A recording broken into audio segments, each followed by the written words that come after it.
Lalit sir வந்து ஒரு ரொம்ப நன்றி சொல்லணும். பர்சனலாகவும் சரி, இதான் சரி, எங்கள் மேலே பெரிய நம்பிக்கை வச்சார். அவர் வந்து இதுக்கு முன்னாலேயும் படம் பண்ணியிருக்காரு, விஜய் சாரை வச்சு படம் பண்ணியிருக்காரு.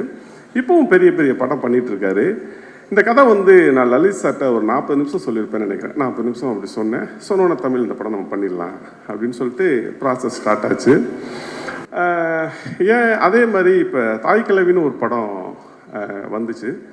வந்தப்போ அந்த கதையில் வந்து அந்த மூத்த மருமகன் நேரு கேரக்டருக்கு வந்து தம்பி அவர் சிவகுமார் வந்து எங்கிட்ட கதை சொன்னாப்புல. ஒரு 40 நிமிஷம் தான் சொன்னாப்புல. சொன்னோன்னே நான் சொன்னேன், இந்த கதை பயங்கரமாக ஹிட் ஆகுங்க, உண்மையிலே இது பெரிய ஹிட் ஆகும் அப்படின்னு சொன்னேன். ஒரு கதையை செலக்ட் பண்ணுறதுக்கு ஒரு 40 நிமிஷமே போதுமானதாக இருக்குது. ஏன்னா அந்த 40 நிமிஷத்துக்கு அப்புறம் அந்த கதை எப்படி வரும், என்ன ஆகும் அப்படிங்கிறத நம்ம ஈஸியாக கணிச்சிட முடியும். அப்படி இருக்கும். ஆனால் இப்போ சமீபமாக நம்ம பெரிய பட்ஜெட்டுக்கு பின்னால் ஓடிட்டே இருக்கோம். அந்த பட்ஜெட்டுக்கு பின்னால் ஓடுறதோட பிரச்சனை என்ன இருக்குன்னா, இன்றைக்கி வந்து அடுத்தடுத்த படங்கள் ஷூட்டிங் போக முடியாமல், தியேட்டருக்கு வர முடியாமல் அடுப்பு நெருக்கடியில் தமிழ் சினிமா இருக்குது. இது தமிழ் சினிமாவை இந்திய சினிமாக்கள் திரும்பி பார்த்த நேரம் போய் இப்போ நம்ம எல்லா சினிமாவையும் பார்க்குறோம். குறிப்பாக மலையாள சினிமாவை பார்த்து பிரமிக்கிறோம். ஏன்னா அங்கே உள்ள ரைட்டர்ஸ், ஸ்ட்ராங் ரைட்டர்ஸ் இருக்காங்க. இந்தியாவிலேயே அதிகமான ரைட்டர்ஸ் இருக்கிறது தமிழ்நாட்டில் தான். இந்தியாவிலேயே அதிகமான புத்தகங்கள் விற்பனை ஆகிறதும் தமிழ்நாட்டில் தான். ஆனால் நம்ம இந்த ரைட்டர்ஸை மதிக்கிறதே இல்லை, அவங்கள கூப்பிட்றதே இல்லை. தமிழ் சினிமாவுக்குள்ளே ரைட்டர்ஸோட வருகையில் நம்ம ரொம்ப ஆழ்ந்து கூப்பிடணும். அவங்கள வந்து உள்ளே கொண்டு வந்து அவங்களோட கதைகளை நிறைய வாசித்து அதை படமாக்கணும் அப்படிங்கிறது என்னோடய சிறு விருப்பம்தான். என்னென்னா, சினிமாங்கிறது வெறும் சினிமா இல்லை, அது லட்சக்கணக்கான மக்களோட வாழ்வியலாக இருக்குது. ஸோ நம்ம வெறுமனே டிஜிட்டலையும் ஓடிடியும் நம்பி இருக்காமல் தியேட்டர்கள் படமாக பண்ணணும். ஏன் நான் தாய் கிழவியை சொன்னேன்னா, சிறைக்கு அப்புறம் இன்றைக்கி மிகப்பெரிய அளவில் தேட்டரில் வந்து அந்த படத்தை தான் பெரிய கொண்டாடிட்டு இருக்காங்க மக்கள். அதுக்காக சொன்னேன். ஸோ நம்ம வந்து சினிமாக்கான படங்கள், தேட்டருக்கான படங்களை பண்ணணும்னு கேட்டுக்கிறேன். நன்றி. எல்லாருக்கும் வணக்கம். ஃபர்ஸ்ட் டைம் இதே ஸ்டேஜில் ஃபர்ஸ்ட் படத்துக்கு நின்றேன். ஸோ இதே ஸ்டேஜில் ஒரு சக்ஸஸ் மீட்டாகவும் நான் நிற்கிறேன். ரொம்ப சந்தோஷமாக இருக்குது. அது ப்ரெஸ்ஸுக்கு தேங்க்யூ சொல்லணும். அண்ட் ஃபேமிலி அண்ட் எல்லாமே ஃபேமிலி தான். என் டீம் தான் என் ஃபேமிலி. ஸோ என் டீமுக்கு, என் ஃபேமிலிக்கு தேங்க்யூ சொல்லணும். அண்ட் ரொம்ப சந்தோஷமாகவே இருக்குது. ஏன்னா நடிக்கிறதோட நம்மளை அக்செப்ட் பண்ணுவாங்கங்கிற பயம் தான் ஜாஸ்தியாக இருக்கும் ஒரு ஆர்டிஸ்ட்டுக்கும். ஸோ எனக்கு ஃபர்ஸ்ட் படத்தில் அந்த அக்செப்டன்ஸ் தந்த எல்லாருக்கும் தேங்க்யூ. மீடியாவுக்கு தேங்க்யூ. அண்ட் அப்பா, ஸோ ரொம்ப important person in my life. சண்டை வரும், பயங்கரமாக சண்டை வரும். ஆனால் முடிஞ்ச அளவுக்கு வீட்டில் எல்லோரும் ஸ்போர்ட்டியாக எல்லாமே எடுத்துகிட்டு போகணுன்னு மோட்டிவேஷன் தந்தனால நான் ஸ்ட்ராங்காகவும் இருந்தேன் ஸ்க்ரீனில். ஸோ அதுக்கு தேங்க்யூ. அண்ட் சுரேஷ் சார் இன்னும் 10 படம் பண்ணாலும் இந்த மாதிரி படம் பண்ண மாட்டேன்னு நிறைய பேர் சொல்லிட்டாங்க. அது எனக்கும் தெரியும். Thank you sir. இந்த மாதிரி ஒரு லான்ச் நீங்கள் சொல்லிட்டே இருப்பீங்க, இந்த மாதிரி லான்ச் கிடைக்கிறது கஷ்டம்னு எனக்கு புரியுது, இப்போ புரியுது. ஸோ மலையாளத்துலேருந்து தெலுங்குலேருந்து ஒரு லாங்குவேஜ்லேயும் எனக்கு மெசேஜ் வருது. ஸோ ரொம்ப தேங்க்ஃபுல்லாக இருக்குது. தேங்க்யூ. அனுஷ்மா, நீலோத்திலேருந்து மூட்டக்கல் கேக்கா போயிட்டீங்க. Okay. Vikram Prabhu sir, your motivation was everything. So meant a lot to me. And Justin Prabhakar sir அந்த பிஜிஎம்மும் நீலோத்தியும் இன்னும் மண்டேலே ஓடிட்டுருக்கு. தேங்க்யூ. அண்ட் இம்பார்ட்டண்ட்டாக போன வாட்டி நான் 2 டீம் மிஸ் பண்ணிட்டேன். ஒன் எங்களோட ப்ரொடக்ஷன் டீம், அருண், யோகேஷ் எல்லோரும். ஸோ நான் ஒரு போஸ்ட் பார்த்தேன், அருணோட போஸ்ட். எப்படின்னா, ரிலீஸ் ஆனோடனே இந்த பர்டிகுலர் டேட்டில் நான் இந்த கதையை கேட்டேன், இப்போது இது ஒரு படமாக வந்திருக்குன்னு. ஸோ அவ்வளோ இம்பேக்ட்ஃபுல்லான ஒரு கதையில் நான் படமே நடிச்சதில்லை.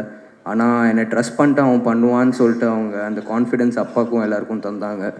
ஸோ அது ரொம்ப இம்பார்ட்டண்ட்டாக இருந்துச்சு எனக்கு. So thank you. And Varshini, last time உங்களை மிஸ் பண்ணிட்டேன். You did an amazing job. Thank you. And உங்கள் டீம் எல்லோரும் very supportive. So and Philo sir, நான் அப்போ சொன்னது தான் இப்போது. Sir thank you sir. ஸோ நீங்கள் தான் எனக்கு ஃபர்ஸ்ட் ஸ்கெட்யூல் முடிச்சுட்டு நீங்கள் நல்லா பண்ணிட்டுருக்க, இந்த ஃப்ளோவில் பண்ணுன்னு சொன்னனால தான் பயம் இல்லாமல் பண்ணேன்.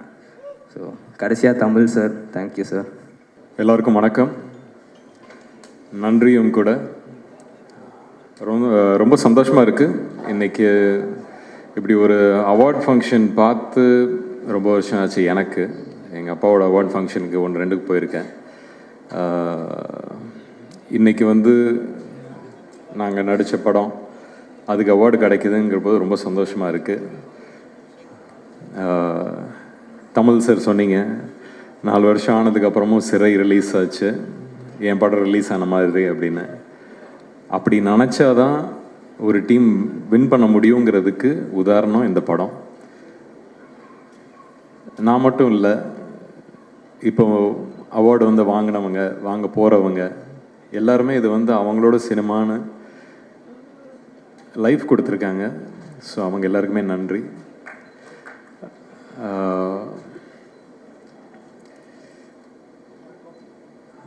டானாக்காரனுக்கு அவார்டு கிடச்சிச்சு ஸ்டேட்லேருந்து. அது எப்படி நடந்துச்சு என்னன்னு புரியல. ஏன்னா 25th December 2025 25வது படம் எப்படி சிறையாக அமைஞ்சிச்சோ, ஒரு ஒரு வெல்விஷர் ஃபோன் பண்ணி சொல்ல போது ஓ அப்படியா அப்படின்னு சொல்லி ஏற்றுக்கிட்டு வந்தது. அதுக்கப்புறம் படம் ரிலீஸ் ஆகி நல்லா போயிட்டுருக்கு. ஸ்டேட் அவார்டுன்னு சொல்லப்போது சரி, நம்மளுக்கு அன்னைக்கு எவ்வளோ உட்காந்து ஒரு அழுதுருப்போம் ஒரு டீமாக. இது வந்து ஒரு டபுள் சந்தோஷமாக வந்துருச்சுன்னு அன்றைக்கி வேண்டிக்கிட்டேன். அதான் அந்த கஷ்டத்துக்கு நான் வேண்டிக்கிட்டேன். பட் எல்லாமே அமைஞ்சிச்சு. அமைகிறதுக்கு நிறைய பேர் பொறுப்பு. அதில் அஃப்கோர்ஸ் லலித் சாரில் ஆரம்பித்து ஒரு நல்ல ப்ரொடியூசராக, இது என்னோட 25வது படம். எனக்கு ஆக்சுவலி நியூஸ் கிடைக்க போது நான் அவருக்கு தான் ஃபஸ்ட்டு ஃபோன் பண்ணேன். சார் இது வந்து என்னோட 25வது படம், கொஞ்சம் கூச்சமாக இருக்குது உங்ககிட்ட சொல்கிறதுக்கு, ஆனால் இதை பற்றி பேசலாமா அப்படின்னு நானே கேட்டேன் அவர்கிட்ட. இல்லை சார் நீங்கள் தாராளமாக பேசுங்க அப்படின்னு. அஃப்கோர்ஸ் அவரோட பையனையும் இன்ட்ரடியூஸ் பண்ணுறாங்க. இது மேலே போயிட போதோங்கிற ஒரு பயம் தான் எனக்கு. பட் அதான் அந்த ஒரு மனசார ஒரு நல்ல விஷயம் செய்யும் போது அது கரெக்டாக போய் சேர்ற மாதிரி தான் அந்த படம் கரெக்டாக போய் செஞ்சிச்சு. அதுக்குள்ளே இருக்கிற விஷயங்கள் கரெக்டாக போய் செஞ்சிச்சு. ஸோ அதுக்கு வெரி கிரேட்ஃபுல். அண்ட் இது இப்போ சொன்னார் அப்பாவோட பேர், தாத்தாவோட பேர். ரஜினி சார் சொன்ன மாதிரி தான் அந்த காது கேட்காத தவளை, அப்படி தான் இந்த பயணத்தை ஓட்டிக்கிட்டு இருக்கேன் நான். ஸ்கூலில் ஞாபகம் இருக்குது, ஸ்கூலில் வந்து ஒதுக்கிடுவாங்க. ஓ இவரோட பையன், இவரோட பேரன் அப்படின்னு சொல்லி ஒதுக்கி நம்மளுக்குன்னு ஒரு அடையாளமே இல்லாமல் போயிடும். அதெல்லாம் கஷ்டமாக இருக்கும். ஸோ அதனால் வந்து ஓடிடுவேன். ஏதாவது ஒரு ப்ளேக்கு கூப்பிட்டாங்கன்னா ஓடிடுவேன். ஏதாவது வந்து பாடுன்னு சொன்னால் ஓடிடுவேன். ஸோ இப்படியே நிறைய இடத்துல ஓடிக்கிட்டே இருந்தேன். அப்படி ஓடினது தான் காலேஜுக்கு அமெரிக்காவுக்கு ஓடினேன். அங்கே போய் என்னை கண்டுபிடிச்சேன். இது சுற்றி யாரும் அவர் அப்படின்னு சொல்கிறதுக்கு யாரும் இல்லை. கண்டுபிடிச்சி அந்த இடத்துல தான் ஒரு மன அழுத்தம் அப்படின்னு சொல்கிறதுனா அங்கே தான் வந்துச்சு. அது எல்லாத்தையும் கிடச்சதுக்கப்புறம் திருப்பி இங்கே வந்துட்டு சரி சினிமா தான் அப்படின்னு ப்ரூவ் பண்ணி உள்ளர வந்துட்டு சரி ஆனால் டைரெக்ஷன் போகலாம் அப்படிங்கிற ஒரு பயணத்தில் மாற்றி இங்கே இடித்து அங்கே அடைச்சி ஒரு மாதிரி எப்படியே வந்தாச்சு. வந்து ஆக்டிங் தான் பண்ணோம் அப்படின்னு சொல்லும்போது அப்பா டேய் இது உள்ளார வர இது எப்படி இருக்கும் தெரியும்ல அப்படின்னு. அப்பா கிட்ட சொல்லாத விஷயம் தான் இன்றைக்கி பேசிகிட்டு இருக்கேன் இது வரைக்கும். அப்போல்லாம் ஓடினேன், ஒளிஞ்சேன் அப்படின்னு. அன்றைக்கி அப்பா கிட்ட சொல்ல, ஆனால் இது அநேகமாக இன்றைக்கி அவங்களால வர முடியல, கோயம்புத்தூரில் இருக்காங்க. நிச்சயம் அதை பார்ப்பாங்கன்னு நம்புகிறேன். சொன்னேன் ஆமாப்பா, இல்லை எனக்கு தெரியும், என்ன மாதிரி எதிர்பார்ப்பு இருக்குன்னு எனக்கு தெரியும், பார்த்துக்கிறேன் அப்படின்னு. இறங்கினேன். அவங்களுக்கே தெரியாமல் கும்கின்னு ஒரு படம் போய் சைன் பண்ணேன். அதுக்கப்புறம் அவங்களுக்கு போய் சொன்னது தான், என்னடா ரெடியா ஓகேயா அப்படின்னு கேட்டாங்க. தெரியல பார்க்கலாம் அப்படின்னு சொல்லி இறங்கினது. பட் கும்கியில் ஆரம்பித்து இன்றைக்கி சிறை வரைக்கும் வந்திருக்கேன். அந்த காது கேட்காத தவளையாட்டம் தான் இது இவ்வளோ தூரம் வந்திருக்கேன். திருப்பியும் முதல்ல ஆரம்பித்தோடனே பெரிய ஒரு வெற்றியாக கிடச்சிச்சு. அது அந்த கிடச்சதுக்கு அப்புறம் தான் வந்து அந்த ஒரு ப்ரெஷர் அப்படின்னு ஒரு விஷயமே வந்துச்சு. பட் அந்த ப்ரெஷரையும் திருப்பியும் ஒதுக்கி வச்சிடலாம். அப்படி ஒதுக்கி வச்சதில் வரிசையாக நல்ல படங்கள் வந்துச்சு, அதுக்கான வரவேற்பு வந்துச்சு, அதுக்கான ஒரு நல்ல பேச்சு வந்துச்சு. நடுவில் எங்கெங்கே மிஸ் ஆனதுக்கும் நிறைய விஷயங்கள் சொன்னாங்க, தெரியாதவங்களாம் வந்து திட்டினாங்க. அப்போ சரி நம்மளுக்கு தான் தெரியும் நம்ம என்ன பயணத்தில் இருக்கோம். இது உள்ளார சினிமாவாக நீங்கள் அது மட்டும்தான் பார்க்குறீங்க. பர்சனலாக எனக்கு நிறைய விஷயங்கள் போயிட்டு இருந்துச்சு. ஸோ அதனால் மேபி நான் இப்போ திரும்பி பார்க்க போதெல்லாம் அப்பப்போ பார்ப்பேன். சரி நிறைய விஷயங்கள் நம்ம லைஃப்பில் சில விஷயங்கள் மைண்டு அப்செட் பண்ணுச்சுன்னா அது வந்து ஏதோ ஒரு இடத்துல தெரியும்னு அது சினிமாவில் தான் எனக்கு தெரிஞ்சிருக்கு. அது வந்து நான் திருப்பியும் பிடிச்சி இழுத்து உட்கார வச்சு சரி இது என்ன பண்ணுறோம் கரெக்டாக பண்ணு அப்படின்னு சொல்லிட்டு என்னை திருப்பி தேர்த்திக்கிட்டு வர்றதுக்கே கொஞ்சம் டைம் ஆகிடுச்சு. பட் அதுக்கப்புறமும் சினிமாக்குன்னு ஒரு விஷயம், ஒரு டைம், ஒரு லக்கு, இவ்வளோ விஷயங்கள் இருக்குது. அதுக்குள்ளே இருக்கிற பாலிடிக்ஸ் இருக்குது. வளர போதே தட்டி விடுறவங்க இருக்காங்க. யாரோட ஒர்க் பண்ணக்கூடாதுன்னு நிறைய விஷயங்கள் இருக்குது. அதெல்லாம் கற்றுக்கிட்டு தான் வந்திருக்கேன். ஸோ இந்த 25 படத்துக்கு அப்புறம் என்ன அப்படின்னு கேட்டுக்கிட்டால் இப்போ தான் முதல்ல ஆரம்பிக்கிற மாதிரி இருக்குது எனக்கு. இதுக்கப்புறம் பண்ண போகிற விஷயங்கள் எல்லாமே வந்து எனக்கு முதல் படத்துலேயே தெரிஞ்சதுன்னா இன்னும் பெட்டராக இருந்திருக்குமேன்னு ஒரு எண்ணமும் இருக்குது. பட் அப்பா சொன்ன மாதிரியே தான், டேய் நான்லாம் வந்து உன்னை ஹெல்ப்லாம் பண்ண மாட்டேன், நீனே கற்றுக்கிட்டு வரணும் அப்படின்னு. இப்போ கற்றுக்கிட்டு வந்திருக்கேன். இதுக்கு மேலே என்ன நடக்குது எது நடக்குதுன்னு நம்ம பார்க்கணும். பட் அதுக்கான ஒரு தைரியம் அன்றைக்கி எப்படியும் ஒரு கும்கி யானையை பிடிச்சிக்கிட்டு வா அப்படின்னு போன மாதிரி அந்த மாதிரி தான் இன்றைக்கி இண்டஸ்ட்ரியும் பிடிச்சிட்டு போயிட்டுருக்கேன். ஸோ அப்படி இந்த பயணத்தில் மீட் பண்ண இந்த சிறை டீம், நம்ம டானாக்காரன் தமிழ் சார் ரொம்ப கொடுத்து வச்சுருக்கேன். Lalit sir, thank you sir for taking a movie like this. Akshay சொன்ன மாதிரி தான் தமிழ், தெலுங்கு, மலையாளம் எல்லா இண்டஸ்ட்ரியிலேருந்தும் ஃபோன் பண்ணி இந்த படத்தை பற்றி பேசுகிறாங்க. இந்த படம் ஒரு விஷயம் பண்ணுது. ஒரு படம் என்ன பண்ணணுமோ, ஒரு கதை ஒருத்தர்கிட்ட அது போய் சேரப்போது அது என்ன பண்ணணுமோ அதை பண்ணுது. அதுதான் சிறை. அந்த இம்பேக்ட்டுக்கு தான் நம்ம வந்து இந்த சினிமாங்கிறது அந்த ஆர்ட்டை பிடிச்சிக்கிட்டு எடுக்கிறோம். தமிழ் சார் சொன்னார், நிறைய ரைட்டர்ஸ் உள்ள இடம் இங்கே தமிழகத்தில் தான். நம்மளுக்கு தான் பூர்வீகமாக லாங்குவேஜே நம்மளோடது தான். அப்போ ரைட்டர்ஸ் இங்கே தானே இருப்பாங்க. அந்த ரைட்டர்ஸ்க்கு வந்து கரெக்டான ஒரு வாய்ப்பு கிடச்சிதுன்னா நல்ல கதைகள் எடுத்துகிட்டு வர முடியும். நம்மளோட இண்டஸ்ட்ரி பற்றியும் பெருமையாக பேசலாம், பெருமைப்படலாம். ஸோ அதெல்லாம் நடக்கும்னு நம்புகிறேன் in the future. And again, thanks to every single one of you.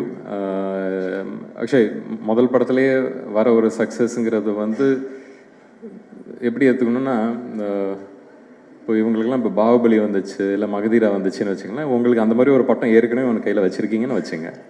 அடுத்தடுத்து வர்றது 4 படம் ஆகுதோ இல்லை அடுத்த படமே ஆகுதோ அப்படிலாம் நினைக்காதீங்க. அது வரும், நடக்கும். எனக்கு என்னோடய ஜேர்னியை வச்சு தான் உங்களுக்கு சொல்கிறேன், my experience. So let's keep it positive. நிறைய நெகட்டிவ் நடக்குது. ஸோ பாசிட்டிவாகவே யோசிப்போம், பாசிட்டிவாகவே பண்ணுவோம். அண்ட் எனக்கு ஒரு சின்ன ஆசை, நம்மளோட டீம் மெம்பர்ஸ் இங்கே எல்லாருமே ஒரு 5 minutes ஆனாலும் நீங்கள் எல்லாம் கொஞ்சம் ஸ்டேஜில் வந்தீங்கன்னா ஒரு பெரிய ஃபோட்டோ எடுத்துக்கலாம்னு நம்புகிறேன். ஏன்னா நான் ஃபஸ்ட் டே படம் ரிலீஸ் ஆகிற நாள் அன்னைக்கு ட்விட்டரில் போஸ்டரும் போட்டு அன்னைக்கு நம்ம ஃபங்க்ஷன் அன்றைக்கி இருந்த டீமோட ஃபோட்டோவை போட்டு இது எங்களோட டீம்கிட்டேருந்துன்னு சொன்னேன். இன்றைக்கி வெற்றி அடைஞ்சாச்சு. ஸோ அதுக்காக நீங்கள் எல்லாருமே கொஞ்சம் ஸ்டேஜில் வந்து ஒரு புகைப்படமாக எடுத்தால் அது என்னோடய ஆஃபீஸில் நான் வச்சுப்பேன்.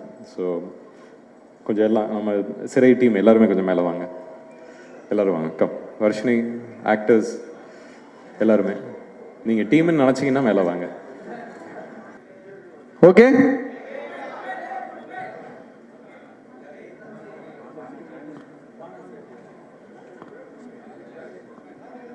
thank you so much sir, thank you.